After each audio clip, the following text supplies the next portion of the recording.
tal? Qué gusto saludarlos nuevamente aquí en la edición central para hablar sobre el acontecer deportivo. Les contamos que el esquiador de fondo brasileño Cristian Rivera hizo historia al colgarse una medalla de plata en los Juegos Paralímpicos de Invierno.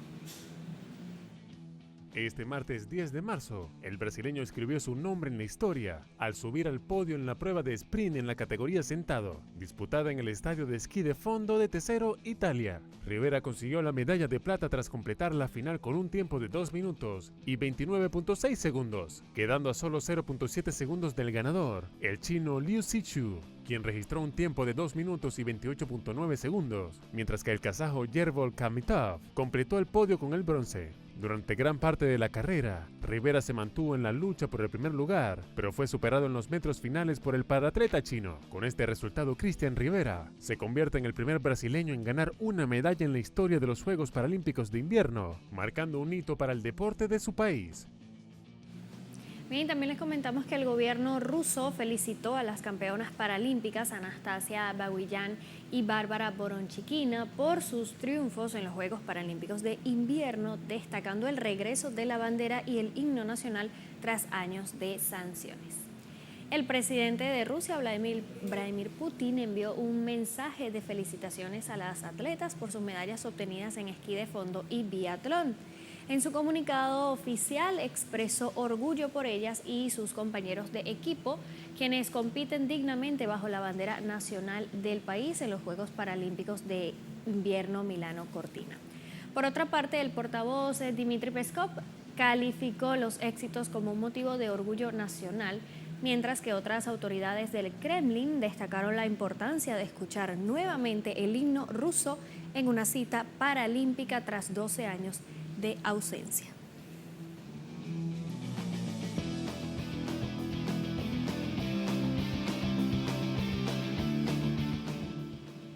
En otros temas les contamos que continúa la acción en el Clásico Mundial de Béisbol 2026, que ya ha dejado algunas selecciones clasificadas a los cuartos de final y otras que ya están eliminadas a solo 7 días de que finalice este torneo. Pero para revisar más detalles vamos a sumar a Oscar Arrieta desde una de las sedes precisamente de este Clásico Mundial de Béisbol. Adelante, Oscar.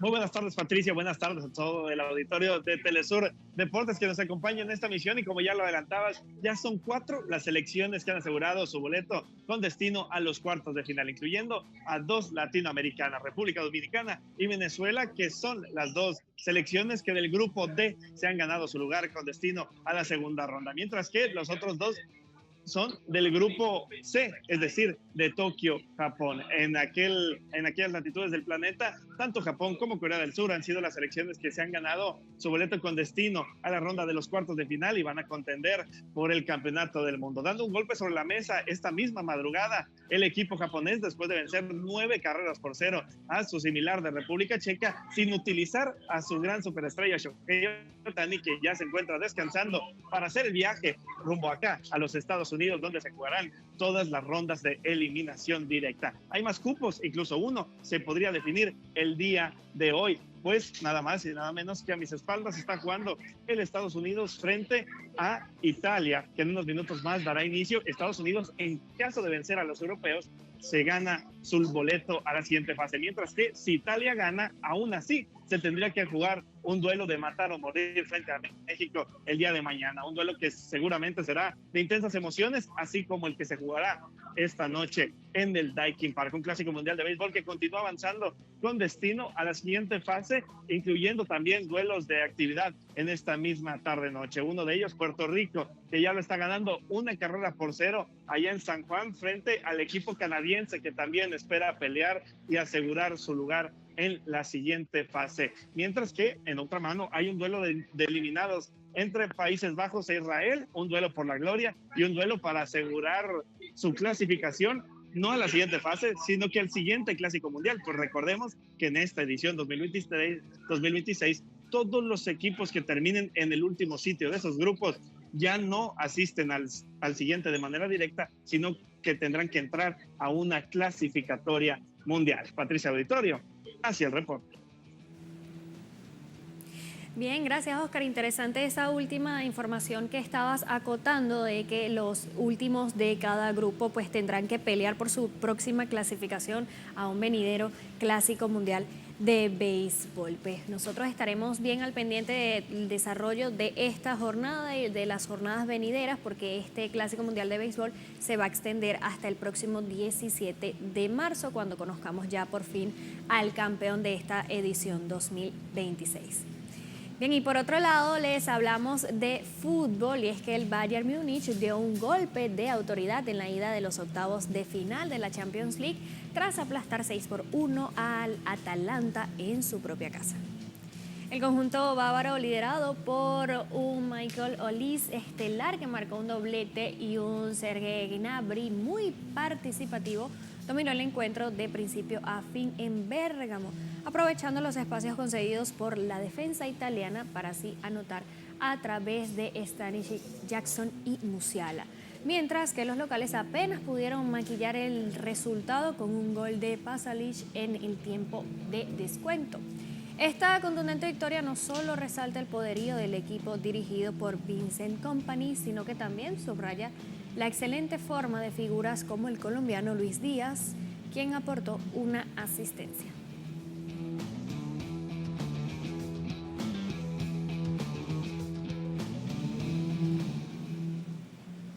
Y en otros encuentros de esta Liga de Campeones de Europa, los partidos de ida, uno de los encuentros llenos de goles fue el del Atlético de Madrid, que dominó 5-2 frente al Tottenham. También el Newcastle y el Barcelona igualaron 1-1, mientras que el Galatasaray dominó por la mínima al Liverpool.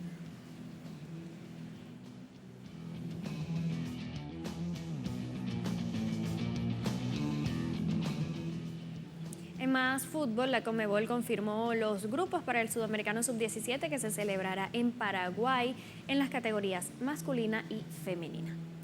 Del 3 al 19 de abril se disputará el torneo masculino y los grupos se organizaron con Paraguay como anfitrión, que va a ser cabeza de serie del Grupo A, acompañado por Colombia, Chile, Ecuador y Uruguay. Mientras que Brasil, campeón vigente, lidera al Grupo B junto a Venezuela, Argentina, Bolivia y Perú. Por su parte, en la categoría femenina, que se va a llevar a cabo del 24 de abril al 9 de mayo, estos fueron los grupos. El Grupo A también está liderado por Paraguay, seguido de Colombia, Chile, Argentina y Bolivia, mientras que el Grupo B lo encabeza Brasil junto a Ecuador, Perú, Venezuela y Uruguay.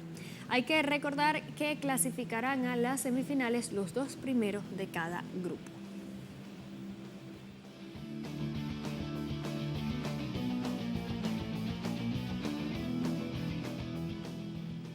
Bien, en más del fútbol, el Club Santos de Brasil anunció que el futbolista Neymar Jr. no podrá jugar ante el Mirassol por una fatiga muscular, justo cuando el DT de la selección absoluta brasileña, Carlo Ancelotti, observaría en vivo al astro brasileño. El regreso de Neymar a la selección de Brasil parecía cada vez más cercano, y es que el delantero del Santos lleva ya tiempo trabajando con un objetivo claro, y es el de estar en las mejores condiciones posibles para el Mundial 2026, que podría convertirse en el último gran torneo internacional de su carrera futbolista. Una lesión muscular impedirá a Neymar jugar para el Santos contra el Mirassol por la quinta fecha del Brasileirao y amenaza con excluirlo definitivamente de la lista de considerados por el italiano Carlo Ancelotti para la lista final de la Canariña en el Mundial 2026. Su última vez, recordemos, en la selección de Brasil fue en octubre del año 2023 ante Uruguay por las eliminatorias sudamericanas. Y a pesar de este contratiempo, el entorno del jugador mantiene el optimismo porque esta lesión no parece grave y existe la posibilidad de que Neymar pueda regresar a la actividad para el próximo partido del Santos frente al Corinthians.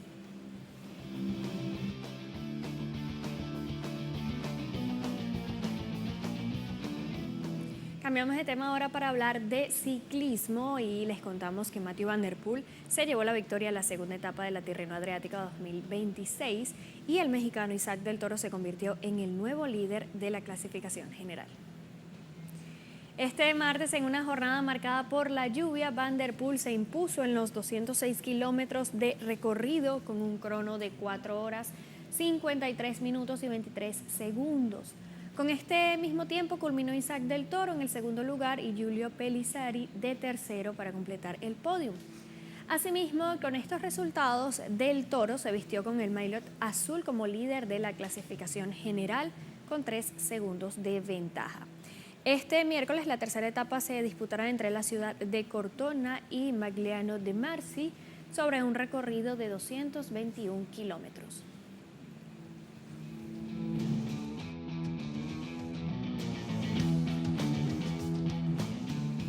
Y también este martes comenzó en Valladolid el juicio contra 4 activistas de la plataforma Valladolid Palestina a raíz de las protestas ocurridas durante la última etapa de la Vuelta a España 2025.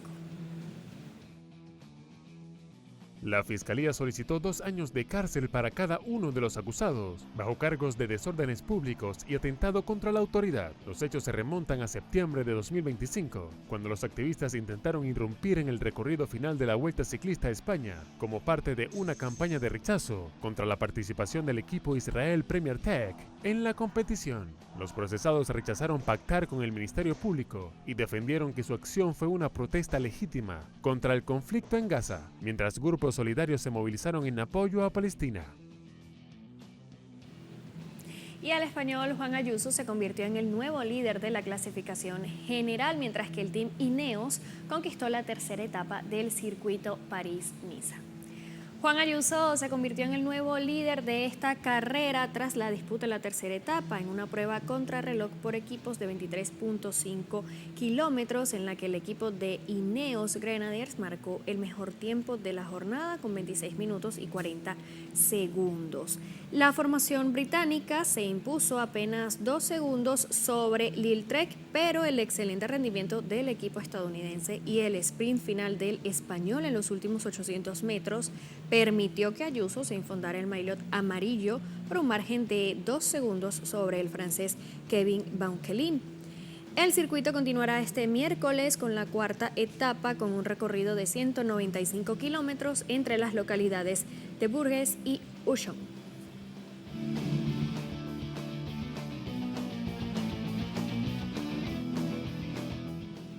Pasamos ahora a hablar del automovilismo y es que la FIA podría imponer cambios en el nuevo reglamento de la Fórmula 1 tras los resultados del Gran Premio de Australia. Durante las pruebas de pretemporada, múltiples pilotos y miembros de las escuderías declararon su inconformidad con el rumbo que estaba tomando la categoría, en especial sobre el rol tan relevante que tendría la batería de los nuevos monoplazas. Y en la carrera inaugural se presentaron varios problemas en esta índole, con coches teniendo problemas en el software y en los motores. Es por ello que expertos aseguran que luego del Gran Premio de China, los directivos analizarán todos los datos obtenidos hasta la fecha para evaluar un posible cambio antes que la vigente campaña avance y para evitar dominios como en épocas recientes. Así cerramos la información deportiva aquí en la edición central por el día de hoy, agradeciendo como siempre su compañía. Vamos a una breve pausa y al regreso el espacio cultural.